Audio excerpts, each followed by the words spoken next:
This figure does not plug into the base. Hi and welcome back to the channel. I'm Steven from X-Kurogane Studio, and today I have a scale figure review that I never expected to review in the first place. This is an Azur character which I've showed interest in the past because of a character design, kind of nice to be honest, but it was never my priority until, well, I entered a partnership with JP Fans, a proxy service for you to buy stuff from Japan. Things were simple.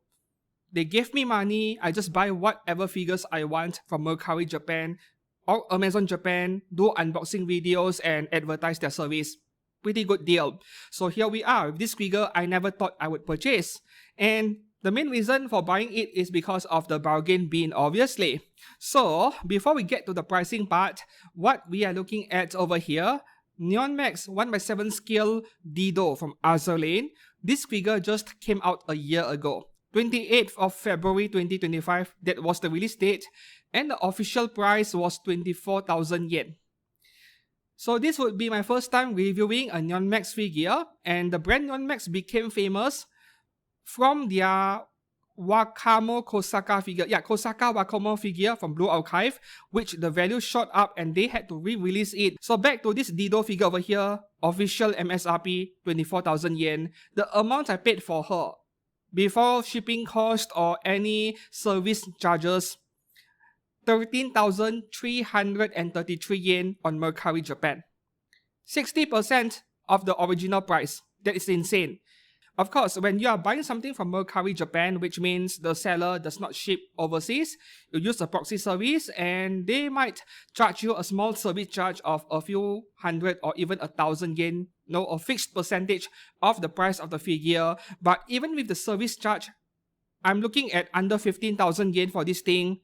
That is one heck of a deal for a brand new figure, right? So I picked her up brand new from a seller in Mercari Japan, and shipping cost was okay because the box is not that big. Well, I wouldn't say not that big, but normal size for a scale figure. But before we talk about the box over here, the height of this figure, including the base all the way to the top of her head, is 25 centimeters. Without the base, you deduct 1 centimeters, that would be 24 centimeters head height.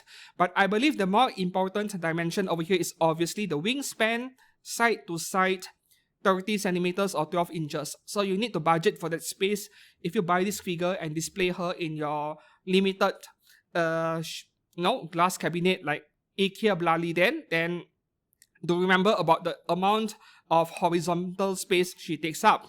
Now, speaking of the box over here, not very nice, isn't it?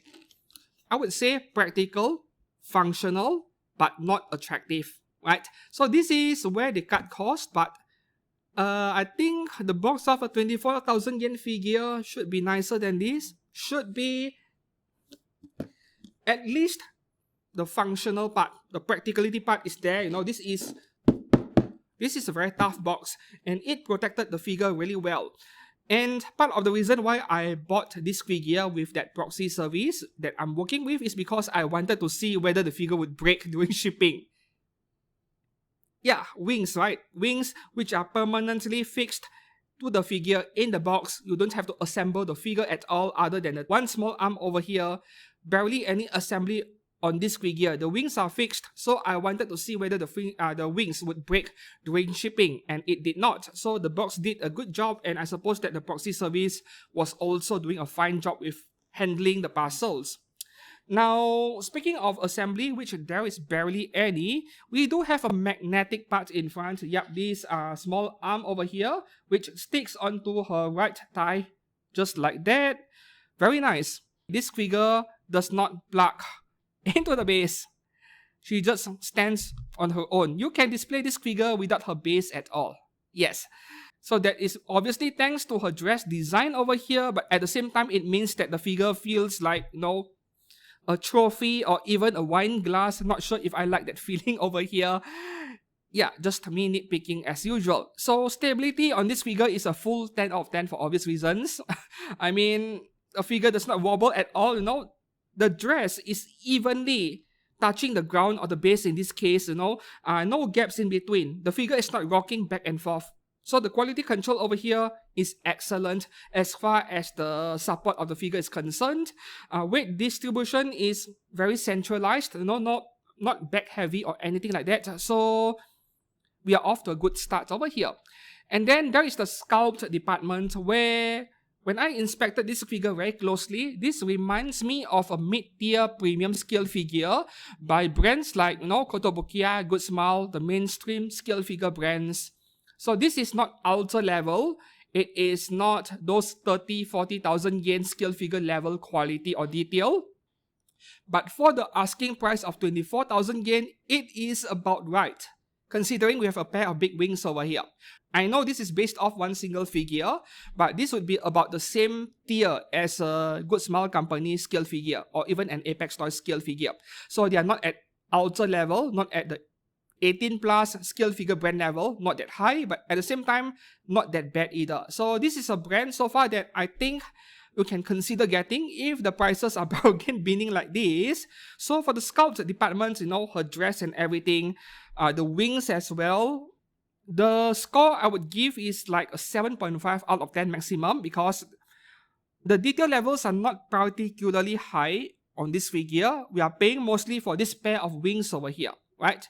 And this pair of wings, they are soft PVC. As you can see, the feathers are kind of elastic, kind of flexible. You won't break it, even if you bend it like this. What does that tell us? This is mostly PVC and not much ABS, if any at all. And ABS is pretty much gunpla plastic or plastic model kits. No, the harder plastic. They are tough, but they are also more brittle, a bit harder to bend. That is ABS. This is the opposite of that, so this is most likely PVC. So my concern with using PVC for such a big and heavy part, such as the wings, will the wing start sagging down over time because of heat? If you live in a hot and humid climate like I do, will the PVC material soften over time and the wings start sagging down? I have no idea, because this is a relatively new figure. Over a year, over 2 years, will that happen? That is anybody's guess at this point, but I have some concerns over here. But at the same time, the wing is not that terribly heavy, so I don't know, man. I'm just bringing up that possibility, which you should consider before buying an anime figure, right? And speaking of the dress, the detail levels are kind of like average to above average, not the ultra intricate kind of design you see in some game characters' outfit. This is pretty much a purple dress with some gold color accents. So I would give it a 7.5 out of 10 maximum, because there are no real flaws to be found over here. No ugly gaps or seam lines, no glue leaking out, no uneven parts. Everything looks nicely done. QC is good, just that the detail level is not that high. The face is mostly okay, but you know what? I've seen better.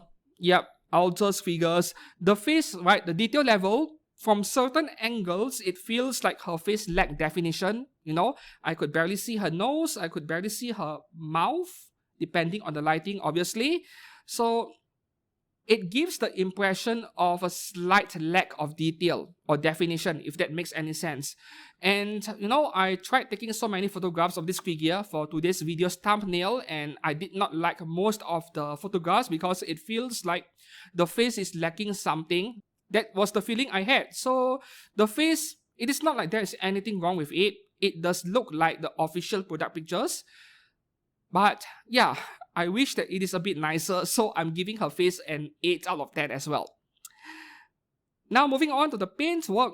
Well, the shiny blue paint they used on the wings over here is very nice to look at, but at the same time, shading is lacking on the wings. I would love to see heavy gradients on the wings, which we're not getting over here. The dress and the hair just has a slight amount of shading, fortunately, a bit of weathering, and surface finish is smooth and polished overall, so no real issues over here. And I'm not spotting any paint bleeding, paint transfer or scratches. The surface finish, the clear coating is fine. So painting department is above average, I would say, but I wouldn't call it excellent. And since there are barely any flaws, I can give the paintwork an 8 out of 10, but that is the maximum I would give, 7.5 to 8, because I feel like the wings could make do with more detail in the paintwork.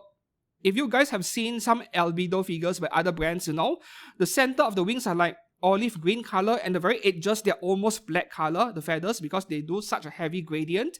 That is the kind of thing I expect to see in anime figures with wings in general, regardless of what character it is, but I'm not quite getting that right here. And lastly, the base over here, well, acrylic again, right? Acrylic, which means heavy and feels premium, even though they are a lot easier to scratch, and they do apply, you know, a layer of marble-like sticker on the bottom of the base. I think this is a nice base overall. Could be better, yes, but nice enough that I'm not complaining at all. So the base gets a solid 8 out of 10 as well. So my conclusion for this figure over here, right? Full price, 24,000 yen. I'm not sure if it is worth it.